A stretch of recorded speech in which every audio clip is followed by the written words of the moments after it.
Olá, mais um encontro hoje de arte e o tema hoje é sobre artes visuais, mais específico, mãos que fazem arte.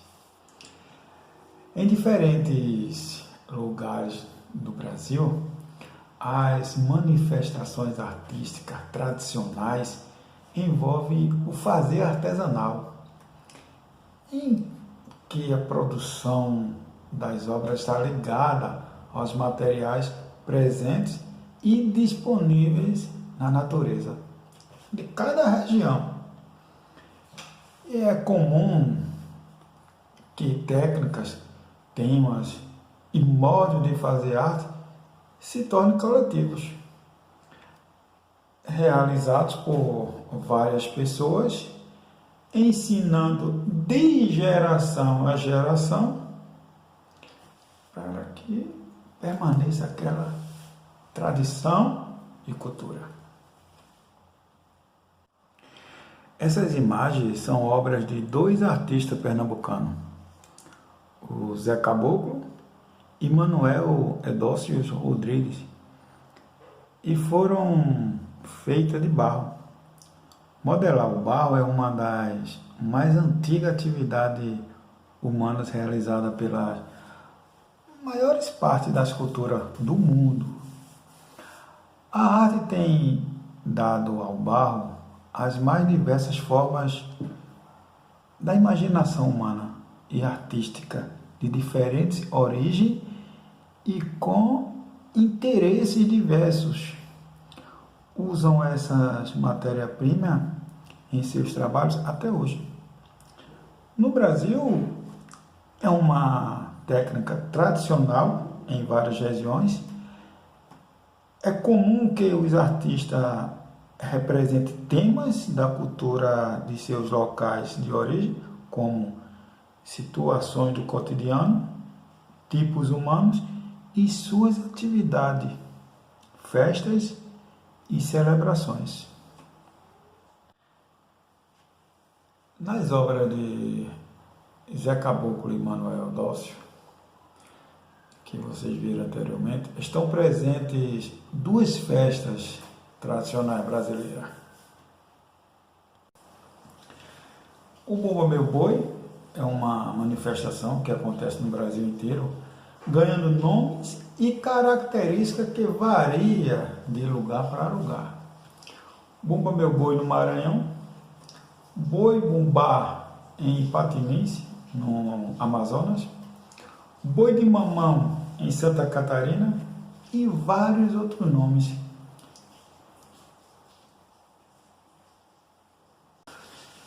Em todos eles, o tema principal se mantém a história da morte e ressurreição de um boi. Na história, diferentes personagens representam as figuras do europeu, do indígena e do africano.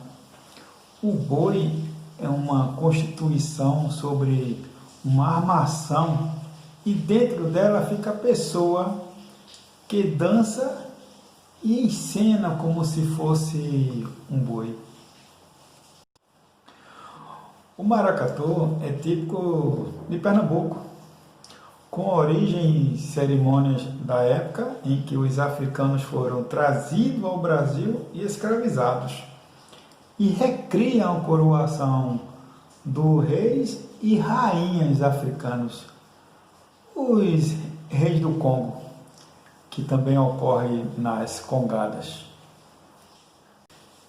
Tem forte ligação com os ritmos e as religiões de origem africana, mas também com elementos das culturas indígenas e portuguesas.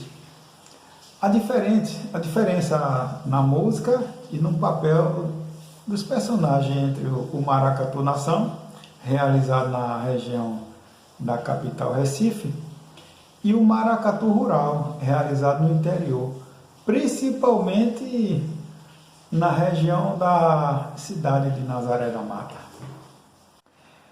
Nessa imagem, você vê o rei e rainha coroados no maracatu-leão coroado, também chamado de maracatu de baque, baque virado ou maracatu-nação. Essa imagem foi tirada em Olinda, agora em 2010. Nessa outra imagem, vocês veem aí o caboclo de lança, personagem mais importante do maracatu rural, também conhecido por maracatu de baque solto. Essa imagem aí foi tirada em Aliança, aqui ó, pertinho, aqui ó, em 2015. Agora vamos falar do material, né? Em princípio a cerâmica, um tipo de barro ideal para realizar peças como as de Zé Caboclo e Manuel Eudócio. É chamada de argila. Depois de criada, a obra em argila precisa ser queimada para virar cerâmica, o nome que ganha quando está pronta. A argila passa por um processo de queimas em altas temperaturas, acima de 600 graus Celsius. A queima da argila pode ser feita em forno de diversos tipos, em fornos, né, de diversos tipos, artesanais ou industriais, a lenha, a gás, elétricos, usado para queimar diferentes tipos de peças, com variadas técnicas de produção. Existe a argila de muitas cores, vermelha, branca, preta, amarela. Tudo depende da composição do solo de onde ela é retirada. Disso depende também as características que a peça da cerâmica terá. Qual é a peça? Como é que eu quero ela? Produzir uma peça artesanal de argila geralmente envolve a retirada da argila diretamente da natureza, prepará-la para uso, ou seja, separando a argila de resíduos, como um pedaço de pedra ou outros tipos de impureza, e hidratando-a, modelar a peça e às vezes pintá-las, para depois que a gente vai pôr no fogo. Depois, muitos ceramistas realizam todo esse trabalho, mas também já é possível comprar argila pronta para o uso. Observe a imagem. Nessa primeira imagem vocês estão observando aí a coleta da argila. Ao lado dela você já observa a pintura da peça em argila, né? E deixa eu mostrar uma coisa aqui nessa outra imagem, o forno. O forno é Noborigama, um tipo de forno artesanal de origem japonesa, em que diversas câmaras são construídas em diferentes níveis. É um torno a lenha em que o fogo começa na parte baixa e o calor vai subindo aos poucos, atingindo todas as câmaras. Em Pernambuco, mais precisamente na cidade de Caruaru, viveu um mestre da arte em cerâmica que se tornou muito conhecido no Brasil, o mestre Vitalino. Filho de mãe lavadora e paneleira, ele começou desde criança a modelar figuras que representavam as pessoas, os animais e os costumes de sua região. Vitalino acabou ganhando muitos discípulos, ou seja, muitos artistas que aprenderam com ele e deram continuidade a essa arte na região. Hoje, sua antiga casa no bairro do Alto do Moura, em Caruaru, abriga a Casa Museu Mestre Vitalino, e o bairro é o centro de produção de figuras em cerâmica. Manuel Eudócio e Zé Caboclo foram discípulos de Mestre Vitalino. Em suas obras pode-se ver com frequência, além de imagem típica do cotidiano do Nordeste, as apresentações de festas populares tradicionais, como o Bumba Meu Boi e aqui eu mostro ainda o forno quando é aceso para queimada de peças. E nessa outra imagem são imagens de retirante da década de 60 de Mestre Vitalino. Ele com a cerâmica policromada, aí sai uma cerâmica policromada. E aí a imagem são de criações de figuras em cerâmica em várias regiões do Brasil. Tem origem no trabalho de fazer utensílios artesanais de cerâmica para uso no dia a dia, como panelas, potes, jarro e outras tradições que vêm dos indígenas. As mulheres que exercem esse ofício são chamadas de paneleiras ou louceiras. Essa imagem também é em Goiabeira, num bairro de Vitória, que no Espírito Santo há uma forte tradição de produzir panela de argila. Depois de moldá-las, as panelas queimam como os bonecos.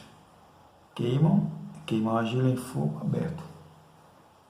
É esse forno que eu mostrei a vocês sendo aceso, o fogo aberto. A cerâmica dos povos indígenas, estudo arqueológico, indica que a cerâmica estava presente há vários séculos entre os povos originários do Brasil. E diferentes estilos contribuem para a identificação de povos distintos, que já estão extintos. É muito conhecida por exemplo, a cerâmica marajoara, realizada entre os anos de 400 e 1400, por um grupo humano que ocupou a região da ilha de Marajó, no Pará, e produziu vários estilos únicos. Acredita-se que era usado na vida cotidiana e nos rituais. Estilos diferentes também identificam a produção em cerâmica de povos indígenas na atualidade. Para cada um, as formas e traços e as cores referenciam a elementos de sua cultura e podem ter significados específicos. E aí você vê as imagens, né, de bonecos de cerâmica da etnia Carajá, na Vale do Araguaia, aqui em Luçara, no Mato Grosso. Essa imagem de 2010.